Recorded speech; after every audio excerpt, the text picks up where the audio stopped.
کیسے ہیں دوستو؟ جب طاقت بے لگام ہو جائے تو صرف اویئرنیس آگہی ہمیں بچا سکتی ہے۔ جنوبی ایشیا ایک ایسے بارود کے ڈھیر پر بیٹھا ہے، اور یہ بارود نہ بھارت ہے، نہ افغانستان، اور نہ کوئی سرحدی لکیر۔ اصل بارود پاکستان کے اندر جل رہی آگ ہے، ایک طاقت کی جنگ اتنی بے قابو کہ ایک غلط قدم پورے خطے کو صرف نہیں، پوری دنیا کو ہلا سکتا ہے، اربوں ڈالر کی تجارت کو روک سکتا ہے، اور عالمی طاقتوں کو ایک ایسے بحران میں دھکیل سکتا ہے جس کے لیے کوئی تیار نہیں۔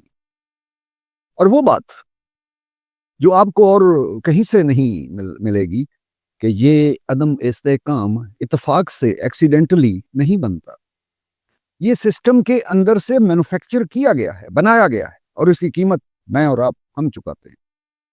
اور آنے والے چند منٹوں میں ہم اس پوائنٹ کو تھوڑا سا الیبوریٹ کریں گے۔ طاقت کے اندرونی جھگڑے کس طرح پڑوسی ملکوں سے ٹکراؤ تک لے جاتے ہیں، غیر سوچے سمجھے فیصلے اربوں ڈالر کی تجارت کو کس طرح بند کر دیتے ہیں۔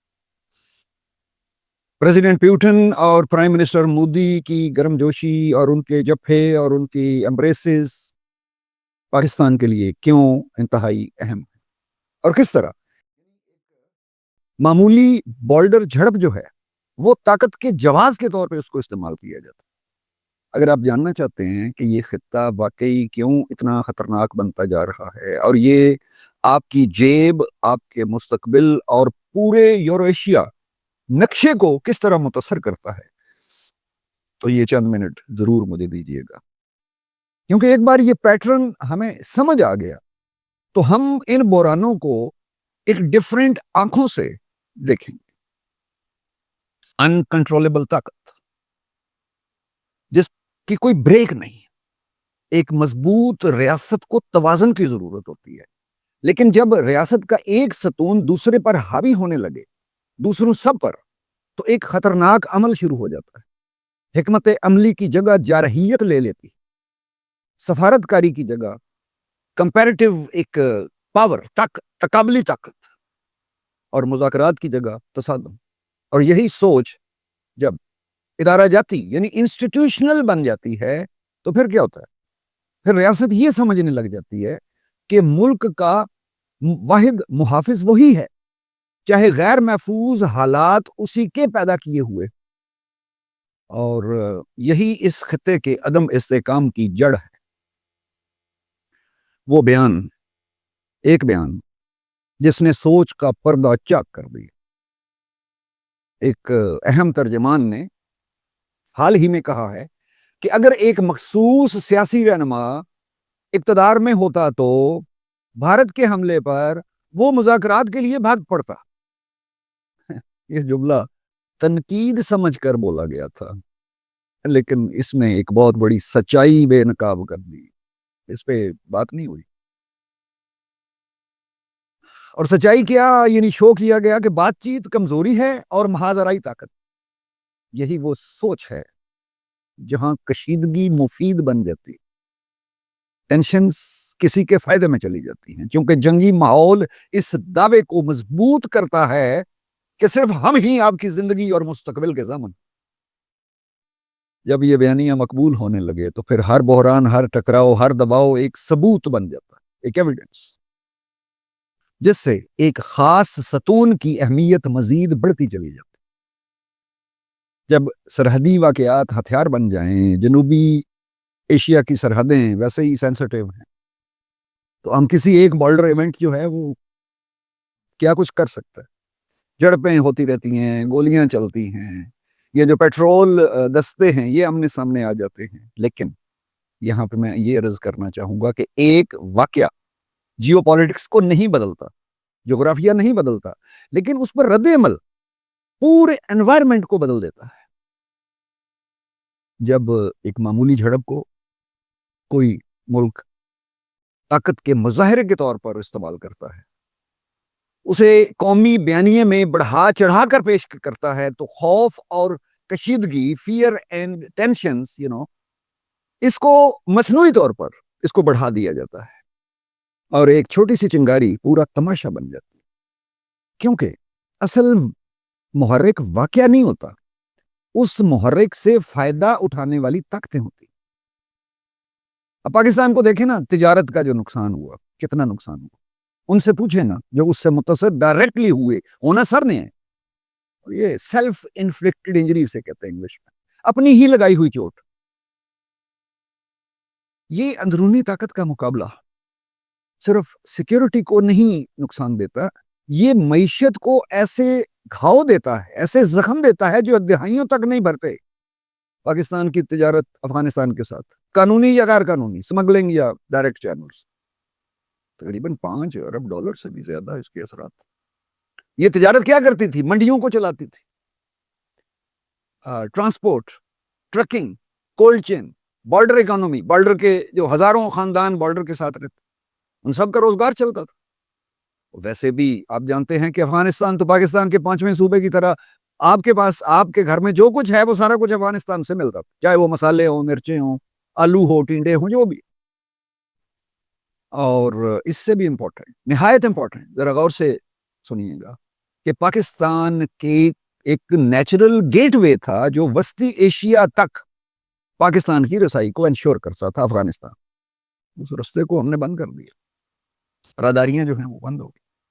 اس سے کیا ہوا کہ جیو اسٹریٹجک ہماری جو اہمیت ہے، جو علاقے میں پاکستان کی جو سگنیفیکنس ہے، وہ کمزور ہو گئی. دوسرا یہ ہے کہ افغان ٹرانزٹ ٹریڈ، وہ بھی تو ٹیکس یہاں پہ دیتے تھے نا ہمارے پاکستان کی اتھارٹیز. ٹھیک ہے، پھر اب اس سے اگلا نقصان کیا ہے کہ فیوچر میں گیس، انرجی، لاجسٹکس منصوبے جو ہیں، سی پیک، اس کے علاوہ جو بھی منصوبے پائپ لائن میں تھے، ایران کے ساتھ جو منصوبہ گیس پائپ لائن کا، وہ تو خیر ایک الگ ڈیبیٹ. تو وہ تمام لاجسٹکس جو منصوبے ہیں ان سے بھی محرومی. اور سب سے خطرناک، اس سب سے خطرناک کہ پڑوس میں افغان عوام کے ساتھ مستقل دشمنی. اب یہ میں دیکھ رہا ہوں سوشل میڈیا پہ، پٹھان ایسے ہوتے ہیں، پٹھان ایسا نہیں ہوتا کوئی بھی. یہ ایک بیانیہ جو ہے یہ پڑھایا اور سمجھایا جاتا ہے، اور بدقسمتی یہ ہے کہ ہم اس بیانیے کو بغیر کسی تحقیق کے قبول کر لیں، اور یہ نہیں سوچتے کہ یہ بیانیہ کہاں سے آیا اور کیوں آیا. جب 45 سال یہ بیانیہ تھا کہ ہم افغان ہمارے بھائی ہیں، اور 45 سال کو بھی چھوڑیں، صدیوں پرانی ایک سچائی ہے، پھر اس کو ہم کس طرح چند مہینوں میں ہم یہ کہیں کہ جی. اور مستقل دشمنی دیکھیں، پڑوسی قومیں جو ہے نا وہ دشمن نہیں ہوتی، انہیں دشمن بنایا جاتا ہے. اگر معیشت کبھی حقیقتاً فرسٹ پرائورٹی ہوتی تو ایسی پالیسیاں نہ بنتی. اگر معیشت، روٹی روزی میری اور آپ کی، ہم سب کی، اگر وہ پرائورٹی نہ رہے. اب دیکھیں دنیا کے ہر جو ایمرجنگ اکانومی ہیں ان کی بنیاد کہاں ہے؟ تجارت. چین، ترکیہ، ٹرکی انگلش میں، انڈیا، ویتنام، کوریا، خلیجی ریاستیں، سب کی نے اپنی معاشی طاقت سے اپنی قوموں کو بہتر کیا، اپنی قوموں کو اوپر اٹھایا. پاکستان بھی یہی رستہ اختیار کر سکتا تھا اگر تجارت کو فوکس کیا جاتا. سرحدیں دشمنی نہیں، تعاون سے چلائی جاتی. ٹرانزٹ راداریوں کو قومی اثاثہ سمجھا جاتا، علاقائی مارکیٹیں کھولی جاتی. سیکیورٹی پالیسی ایگریشن نہیں، جارحیت نہیں، بلکہ ترقی بنتی. پاکستان سفارتکاری میں مضبوط ہوتا، کمزور نہیں. لیکن اس سب کے پیچھے کیا ہے؟ اندرونی طاقت کے مقابلے میں جو ایک نیشنل پرائورٹیز فوکس جو ہے اس کو ہٹا دیا. کہاں سے؟ معیشت سے، تجارت سے، ترقی سے. کیونکہ عدم استحکام ایک ستون کو فائدہ دیتا ہے، باقیوں کو کمزور کر دیتا ہے. یہی وہ رستہ ہے جس پر چل کر قومیں پیچھے رہ جاتی. اب ذرا دیکھیں نا ہمارے پڑوس میں کیا ہو رہا ہے. پریزیڈنٹ پیوٹن فرام رشیا، اور ان کی جو ملاقات ہوتی ہے prime minister of India Modi کے ساتھ، گرم جوش، ایک خاموش مگر سخت پیغام. جب پاکستان اندرونی خلفشار میں ڈوبا ہوا ہے، دنیا اپنے کھیل میں آگے بڑھ رہی ہے، تو پوٹن اور مودی کی جو گہری ملاقاتیں، معانقے، جبھے، یہ محض تصویر نہیں ہے، بلکہ یہ پیغام ہے، ایک میسج ہے کہ انڈیا اس کا ایک سٹیبل، مستحکم اور قابل اعتماد ساتھی ہے. روس کی جانب سے جو ڈیفنس کوآپریشن جو ہے اس کے اندر مزید گہرائی آ رہی ہے. اور یہ اشارہ کہ یوکرین جنگ میں جب دنیا ساری جو ہے وہ رشیا اور پیوٹن کے خلاف بڑا بیانیہ لے کے چل رہے تھے، تو انڈیا کو اس کی خارجہ پالیسی دیکھی، انہوں نے اپنے اسٹریٹجک انٹرسٹ کو پرائورٹائز رکھا، ترجیح میں رکھا، اور انہوں نے دنیا میں کسی کی نہ مانی۔ پریزیڈنٹ ٹرمپ کے ساتھ جو ٹیرف کا جھگڑا وہ سب آپ جانتے ہیں۔ تو ابھی جب پیوٹن لینڈ کیا نیو دلی میں، تو میں دیکھ رہا تھا کہ جو سوشل میڈیا پہ، ٹویٹر پہ یورپین کئی تل ملا رہے تھے، برٹش اور جرمن اور مختلف ٹویٹر ہینڈلز پہ پیوٹن کے اوپر، اور بلکہ انڈیا کے اوپر شدید تنقید، لیکن وہ انڈیا کہتا ہے کہ اب وی ڈیم کیئر۔ انہوں نے کہا جی ہم نے اپنے اسٹریٹجک مفادات کو دیکھنا ہے، آپ کے موقف کو، بیانیے کو تو نہیں لے کے چلو۔ تو ایسے قومیں جو ہیں وہ خودداری کے اوپر اپنی خارجہ پالیسی اور اپنے عوام کی ویلفیئر کے لیے سوچتی ہیں۔ تو اس سے پاکستان کے لیے 3 واضح نتائج جو ہیں وہ بند کے اوپر رہے۔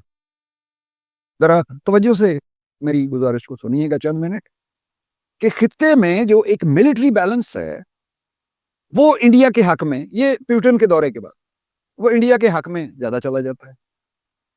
رشیا انڈیا کو اپنا پارٹنر سمجھتا ہے، جبکہ پاکستان اس جگہ پہ کہاں کھڑا ہے؟ ایک غیر شرکینی کی صورتحال۔ پاکستان کی داخلی تقسیم اس کی سفارتی طاقت کو کھوکھلا کر دیتی ہے۔ یہ ایک ریالٹی ہے جو دنیا ساری کے سامنے اس وقت۔ دنیا اتحاد بنا رہی، دنیا جو ہے وہ انٹیگریشن کی طرف چل رہی ہے۔ یورپ کے 27 ملکوں نے بارڈر ختم کر دیا، انہوں نے دوسری اور پہلی جنگ عظیم کے بعد سبق حاصل کیا کہ کروڑوں بندے مروانے جو ہے اس میں وہ کوئی سولوشن نہیں ہے۔ خدا کرے کہ ہم کروڑوں بندے مروانے سے پہلے سمجھ جائیں۔ اور جب دنیا جو ہے وہ خود اتحاد بنا رہی ہے، تو آپ اپنے ملک کو اپنے اندر محاذ بناتے پھریں تو پھر دنیا انتظار نہیں کرتی، دنیا آگے بڑھ جاتی، آپ کو آپ کے حال پہ چھوڑ کے دنیا آگے بڑھ جاتی۔ یہاں پہ میں ایک نقطہ ضرور آپ کے سامنے رکھنا چاہوں گا جس پہ افسوسناک صورتحال ہے، اور وہ ہے ہمارے خطے میں مذہب کا زہریلا استعمال، سیاست کا ایک اعلیٰ کار کے طور پہ مذہب کو جو استعمال، اور وہ پاکستان میں بھی ہے اور وہ انڈیا میں بھی ہے۔ بھارت میں مذہبی اکثریت کی سیاست بڑھ رہی ہے۔ بی جے پی کی پالیٹکس کیا ہے؟ وہ اینٹی مسلم، کیونکہ جی ہم میجورٹی میں ہیں اور ہم نے جو ہے وہ اب مائنورٹی مسلمز جو ہیں ہم نے ان کے خلاف جو بھی ان کا ایک ووٹ لینے کا طریقہ کا۔ اور پاکستان میں کیا ہے کہ مخالفین کو بدنام کرنا، مذہبی کارڈ استعمال کر دے، عوامی جذبات کو بھڑکانا ہے، سیاسی بیانیہ کو مضبوط کرنا ہے، تو مذہب کو استعمال کرو۔ تو اس میں المیہ کیا ہے؟ ٹریجڈی یہ ہے کہ تاریخی حقائق یہ کہتے ہیں، یہ ایک پچھلی ویڈیو میں نے بات کی تھی کہ ہارورڈ لیبز کے ڈاکٹر ڈیوڈ رائخ اور ان کی ٹیم کی ریسرچ کے مطابق پاکستان اور بھارت کی 75% سے اس سے بھی زیادہ جو آبادی ہے اس کا ڈی ایم اے ایک ہی، آبائی جو ہے وہ ایک ہی نکلے ہیں۔ اس میں مختلف ذات پات اور وہ ساری باتیں جو ہے اس ویڈیو میں دیکھ لیجئے گا، لنک میں ڈسکرپشن میں دے دیں۔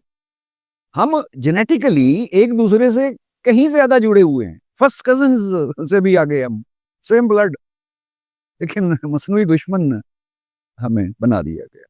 اور اس کے لیے وسعت چاہیے۔ آپ جیسے سمجھدار اگر آپ یہاں تک میری گفتگو سن رہے ہیں تو یقیناً آپ کو اندازہ ہے کہ میں کیا کہہ رہا ہوں، کیونکہ ہم بائسز اور پریجڈسز جو ہیں اس کے اندر پھنسے ہوئے لوگ، مصنوعی دشمن، کیونکہ بنا کے پیش کیا جاتا۔ جذباتی مذہبی نعرے جو ہے نا وہ معاشی اصلاحات سے نا آسان لگتے، معاشی اصلاحات کے لیے ایفرٹ کرنی پڑتی ہے، نعرہ مارنے میں کون سا زور لگتا ہے۔ تو خطے میں پھر کیا ہوتا ہے؟ خوف پڑ جاتا ہے، ترقی ختم ہو جاتی ہے، ترقی بیچاری مر جاتی ہے، اور عوام تقسیم کے بیوپار میں قربانی بن جاتے ہیں۔ اندرونی کمزوری جب ہو تو بیرونی اثر تو ہوتا ہے۔ جب ریاست کے اندر طاقتوروں کی جنگ ہو تو عالمی طاقتیں اپنے مفادات کے مطابق رخ بدل لیتی۔ چین سرمایہ کاری ایڈجسٹ کرتا ہے، نظر نہیں آ رہا سی پیک کے حالات آپ کے سامنے نہیں، کہاں سی پیک کھڑا ہے۔ روس جو ہے روز بروز انڈیا کی طرف مائل ہو رہا ہے۔ یہاں یہ موضوع تھوڑا لمبا ہو جائے گا، ادروائز میں یہ عرض کروں کسی وقت زیادہ تفصیل سے بات کروں گا کہ انڈیا کو چھیڑتا ہے کہ کسی طریقے یہ ہمیں سینے سے لگائے، کیونکہ اس کی منڈی 1.5 ارب کی اور وہ ساری چیزیں، اور اس کی جو تقریباً 8% تک G D P growth rate, 1.5 ارب کی آبادی اور اس کا G D P growth rate آپ دیکھیں تو ویسٹ اور یونائٹڈ اسٹیٹس اور رشیا کے ساتھ آلریڈی اسٹریٹجک ریلیشن شپ وہ موجود، لیکن پھر بھی اب یہ ذہن میں رکھیں کہ امریکہ جو ایک ٹرانزیکشنل فارن پالیسی پہ، خاص طور پہ پریزیڈنٹ ٹرمپ کے آنے کے بعد، کہ مجھے ڈے ٹو ڈے بنیادوں پر کہ ہمیں فائدہ کہاں، کون ہمیں فائدہ دے سکتا ہے؟ تو خلیجی ملک جو ہیں وہ اپنا سفارتی وزن بدلتے ہیں، ٹھیک ہے، وہ حالات کے مطابق اپنے انٹرسٹ میں فیصلے کرتے ہیں۔ اندرونی انتشار بیرونی مداخلت کے دروازے کھول دیتا ہے۔ ظاہر لیجیٹیمیسی لینے کے لیے کہیں جھکنا پڑتا ہے، اور اس سے پھر ساری ترجیحات کا رخ بدل جاتا ہے، کہ ملک کمزور ہو جاتے ہیں، بغیر کسی جنگ کے، بغیر کسی حملے کے، صرف اندرونی طاقت کی کشمکش سے جڑیں کھوکھلی ہونا شروع ہو جاتی ہیں۔ اور بدقسمتی کی بات یہ ہے کہ اس سب کی قیمت وہ ہم دیتے ہیں، عوام، ہر غلطی کی قیمت۔ جب طاقتور لوگ آپس میں لڑتے ہیں تو اس کی قیمت کون دیتا ہے؟ دکاندار، کسان، ٹرانسپورٹر، ایکسپورٹر، محنت کش مزدور، سرحدی آبادی، خاص طور پہ ڈائریکٹ جو چھوٹے کاروبار، اسمال بزنس، اسٹوڈینٹس، اور پوری مڈل کلاس، رچ کلاس کا تو معاملات کچھ اور۔ ہر انکریزنگ ٹینشن جو ہے، بڑھتا ہوا جو ایک ٹینشن، اب تناؤ ہے، وہ مہنگائی کو مزید اس میں ہر تجارتی بندش روزگار کو ختم کرتی ہے، اور ہر غلط فیصلہ آپ کی کرنسی کو مزید کمزور کرتا ہے۔ اور نہایت امپورٹنٹ میں پوائنٹ عرض کرنے لگا ہوں کہ ہر ادارہ جاتی انسٹیٹیوشنل جنگ جو ہے وہ سرمایہ کاروں کو بگا دیتی ہے۔ آپ نے دیکھا نہیں کہ پچھلے 2-2.5 سالوں میں پاکستان سے کتنے کمپنیز جو ہیں وہ پیک اپ کر کے چلی گئی ہیں، اور آپ کیا توقع کرتے ہیں کہ کچھ آئے گا؟ یہاں تو جو اوورسیز پاکستانی ہیں انہوں نے اپنی انویسٹمنٹ روک لی ہے، صرف اپنے گھر بار کے لیے جو بھی انہوں نے بھیجتے، چاہے مزدور ہو، چاہے کوئی ویل پلیسڈ انسان، کیونکہ دے نو اٹ کہ اس طرح کے جو انسرٹن ایک ایٹماسفیئر ہے اس میں جو امیر لوگ ہیں اوورسیز پاکستانی نہیں پیسہ انویسٹ نہیں کر رہے اور نہیں کریں گے۔ اصل جنگ جو ہمیں دیکھنی چاہیے، اصل خطرہ کوئی جھڑپ نہیں ہے، کوئی سرحدی حادثہ نہیں ہے، کوئی سیاسی تنازع نہیں ہے۔ اصل خطرہ کیا ہے؟ طاقت کا بے لگام ہونا، اندرونی کشمکش، جو پالیسیاں قومی مفاد کی بجائے انسٹیٹیوشنل ایگو، ادارہ جاتی انا کی بنیاد پر بنائی جاتی ہیں۔ وہ خطہ جس میں اکثریت ایک جیسے لوگوں کی ہے، ایک نسل ہے، ایک ثقافت ہے، ایک تاریخ ہے، لیکن اس خطے کو تقسیم کر دیا گیا ہے، طاقت کے مرکز بے قابو، وہ خوف سے اپنی قانونی حیثیت یعنی لیجیٹیمیسی کو بناتے ہیں۔ لیکن جب عوام باشعور ہوں، سمجھ ہو، اویئرنیس ہو، تو طاقت واپس توازن میں آتی ہے۔ پوری کہانی امپورٹنٹ ہے، یہ نقطہ کہ صرف اویئرنیس ہمیں بچا سکتی۔ اگر آپ کو یہ گفتگو بہتر لگے تو انکریج کرنے کے لیے چینل کو سبسکرائب کریں، لائک کریں، کمنٹ کریں، شیئر کریں۔ آپ کے وقت کا بہت